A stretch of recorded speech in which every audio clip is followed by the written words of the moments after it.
नमस्कार साथियों। पिछले वीडियो में हमने यहाँ तक पढ़ लिया था। अब हम आगे बढ़ते हैं। एक ही काल और एक ही कोटि की रचना के भीतर जहाँ भिन्न भिन्न प्रकार की परंपराएं चली हुई पाई गई है, वहाँ अलग शाखाएं करके सामग्री का विभाग किया गया है। जैसे भक्ति काल के भीतर पहले तो 2 काव्य धाराएं निर्गुण धारा और सगुण धारा निर्दिष्ट की गई हैं। फिर प्रत्येक धारा की 2-2 शाखाएं स्पष्ट रूप से लक्षित हुई हैं। निर्गुण धारा की ज्ञानाश्रयी और प्रेम मार्गी सूफी शाखा तथा सगुण धारा की राम भक्ति और कृष्ण भक्ति शाखा। इन धाराओं और शाखाओं की प्रतिष्ठा यूं ही मनमाने ढंग पर नहीं की गई है। उनकी एक दूसरी से अलग करने वाली विशेषताएं अच्छी तरह दिखाई भी गई है और देखते ही ध्यान में भी आ जाएंगी। रीति काल के भीतर रीतिबद्ध रचना की जो परंपरा चली है, उसका उपविभाग करने का कोई संगत आधार मुझे नहीं मिला। रचना के स्वरूप आदि में कोई स्पष्ट भेद निरूपित किए बिना विभाग कैसे किया जा सकता है। किसी काल विस्तार को लेकर यूं ही पूर्व और उत्तर नाम देकर 2 हिस्से कर डालना ऐतिहासिक विभाग नहीं कहला सकता। जब तक पूर्व और उत्तर के अलग अलग लक्षण न बताए जाएंगे, तब तक इस प्रकार के विभाग का कोई अर्थ नहीं। इस प्रकार थोड़े थोड़े अंतर पर होने वाले कुछ प्रसिद्ध कवियों के नाम पर अनेक कालबांध लेकर चलने के पहले यह दिखाना आवश्यक है कि प्रत्येक काल प्रवर्तक कवि का यह प्रभाव उसके काल में होने वाले सब कवियों में सामान्य रूप से पाया जाता है। विभाग का कोई पुष्ट आधार होना चाहिए। रीतिबद्ध ग्रंथों की बहुत गहरी छानबीन और सूक्ष्म पर्यालोचना करने पर आगे चलकर शायद विभाग का कोई आधार मिल जाए, पर अभी तक मुझे नहीं मिला है। रीतिकाल के संबंध में 2 बातें और कहनी है। इस काल के कवियों के परिचयात्मक वृत्तों की छानबीन में मैं अधिक नहीं प्रवृत्त हुआ हूँ, क्योंकि मेरा उद्देश्य अपने साहित्य के इतिहास का एक पक्का और व्यवस्थित ढांचा खड़ा करना था, न कि कवि कीर्तन करना। अतः कवियों के परिचयात्मक विवरण मैंने मिश्र बंधु विनोद से ही लिए। कहीं कहीं कुछ कवियों के विवरणों में परिवर्धन और परिष्कार भी किया है, जैसे ठाकुर, दीनदयाल गिरी, राम सहाय और रसिक गोविंद के विवरणों में। यदि कुछ कवियों के नाम छूट गए या किसी कवि की किसी मिली हुई पुस्तक का उल्लेख नहीं हुआ हो, तो इससे मेरी कोई बड़ी उद्देश्य हानि नहीं हुई। इस काल के भीतर मैंने जितने कवि लिए हैं या जितने ग्रंथों के नाम दिए हैं, उतने ही जरूरत से ज़्यादा मालूम हो रहे हैं। रीतिकाल या और किसी काल के कवियों की साहित्यिक विशेषताओं के संबंध में मैंने जो संक्षिप्त विचार प्रकट किए हैं, वे दिग्दर्शन मात्र के लिए हैं।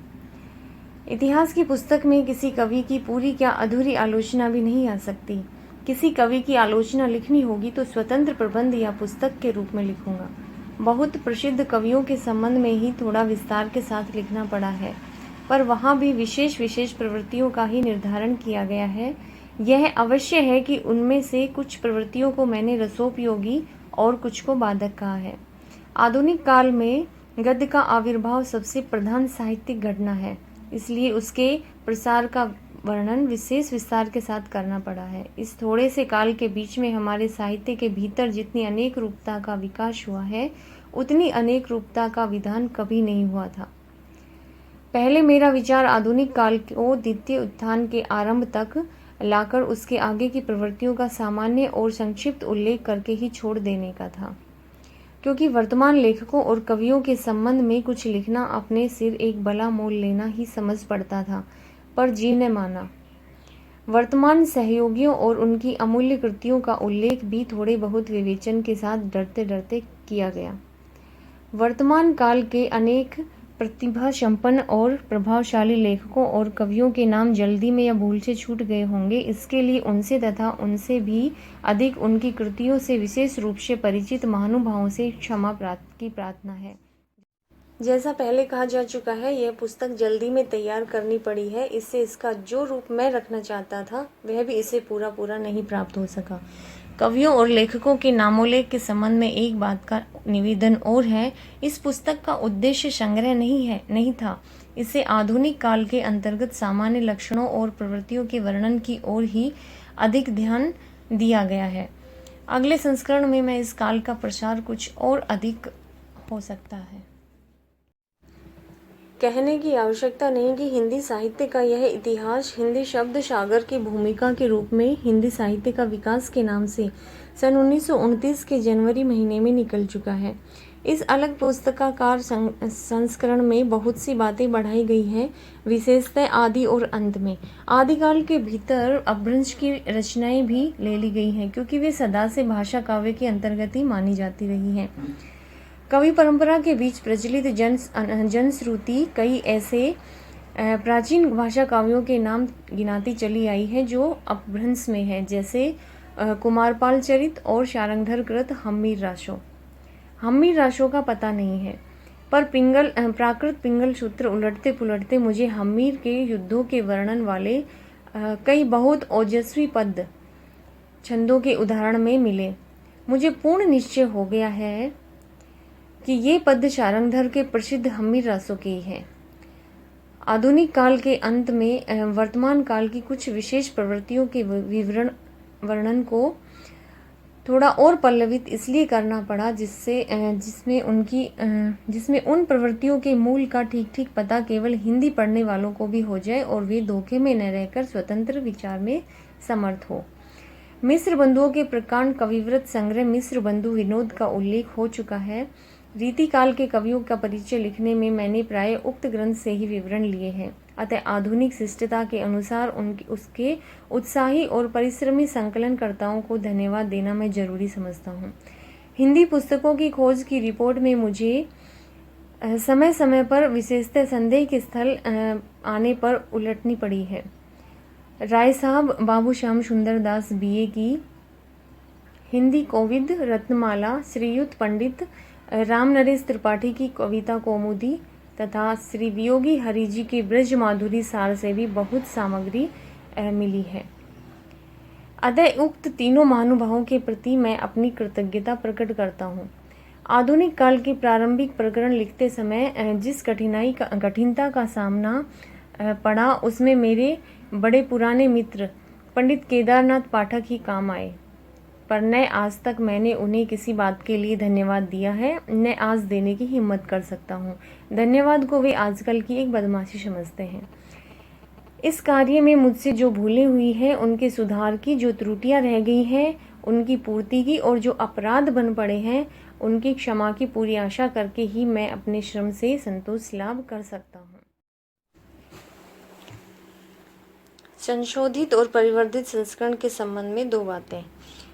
कई संस्करणों के उपरांत इस पुस्तक के परिमार्जन का पहला अवसर मिला। इसमें कुछ आवश्यक संशोधन के अतिरिक्त बहुत सी बातें बढ़ानी पड़ी। आदिकाल के भीतर वज्र यानी सिद्धों नाथपंथी योगियों की परंपराओं का कुछ विस्तार के साथ वर्णन यह दिखाने के लिए करना पड़ा कि कबीर द्वारा प्रवर्तित निर्गुण संत मत के प्रचार के लिए किस प्रकार उन्होंने पहले से रास्ता तैयार कर दिया था। दूसरा उद्देश्य यह स्पष्ट करने का भी था कि सिद्धों और योगियों की रचनाएं साहित्य कोटि में नहीं आती और योग धारा काव्य या साहित्य की कोई धारा नहीं मानी जा सकती। भक्ति काल के अंतर्गत स्वामी रामानंद और रामदेव पर विशेष रूप से विचार किया गया है, क्योंकि उनके संबंध में अनेक प्रकार की बातें प्रचलित हैं। रीतिकाल में के सामान्य परिचय में हिंदी के अलंकार ग्रंथों की परंपरा का उद्गम और विकास कुछ अधिक विस्तार के साथ दिखाया गया है। घनानंद आदि कुछ मुख्य कवियों का आलोचनात्मक परिचय भी विशेष रूप से मिलेगा। आधुनिक काल के भीतर खड़ी बोली के गद्य का इतिहास इधर जो कुछ सामग्री मिली है उसकी दृष्टि से एक नए रूप में सामने लाया है। हिंदी के मार्ग में जो विलक्षण बाधाएं पड़ी है उनका भी सविस्तार उल्लेख है। पिछले संस्करणों में वर्तमान तथा अर्थात आजकल चलते हुए साहित्य की मुख्य प्रवृत्तियों का संकेत मात्र करके छोड़ दिया गया था। इस संस्करण में मैं समसामयिक साहित्य का अब तक का आलोचनात्मक विवरण दे दिया गया है, जिससे आज तक के साहित्य की गतिविधि का पूरा परिचय प्राप्त होगा। आशा है इस संशोधित और परिवर्धित रूप में यह इतिहास विशेष रूप से उपयोगी सिद्ध होगा। अब है विषय सूची। काल विभाग। आदिकाल प्रकरण 1 सामान्य परिचय, प्रकरण 2 अपभ्रंश काल, इसके बाद है प्रकरण 3 देश भाषा काव्य वीर गाथा, प्रकरण 4 फुटकल रचनाएं, फिर उसके बाद पूर्व मध्यकाल भक्तिकाल, प्रकरण 1 सामान्य परिचय। ठीक है, इसके बाद चलते हैं आगे। प्रकरण 2 निर्गुण धारा ज्ञानाश्री शाखा, प्रकरण 3 प्रेम मार्गी सूफी शाखा, प्रकरण 4 सगुण धारा राम भक्ति शाखा, प्रकरण 5 कृष्ण भक्ति शाखा, प्रकरण 6 भक्ति काल की फुटकल रचनाएं। फिर है उत्तर मध्यकाल यानी कि रीतिकाल, प्रकरण 1 में सामान्य परिचय, यानी कि इसमें भक्ति काल में 6 प्रकरण हैं। अब है प्रकरण 2 रीति ग्रंथकार कवि परिचय, प्रकरण 3 रीति काल के अन्य कवि, आधुनिक काल गद्यखंड, प्रकरण 1 गद्य का विकास, आधुनिक काल के पूर्व गद्य की अवस्था, ब्रज भाषा गद्य। इसके बाद है खड़ी बोली गद्य। फिर है प्रकरण 2 गद्य साहित्य का आविर्भाव, आधुनिक गद्य साहित्य परंपरा का प्रवर्तन, प्रथम उत्थान। फिर उसके बाद है प्रकरण 3 गद्य साहित्य का प्रसार, द्वितीय उत्थान, सामान्य परिचय। गद्य साहित्य की वर्तमान गति, तृतीय उत्थान।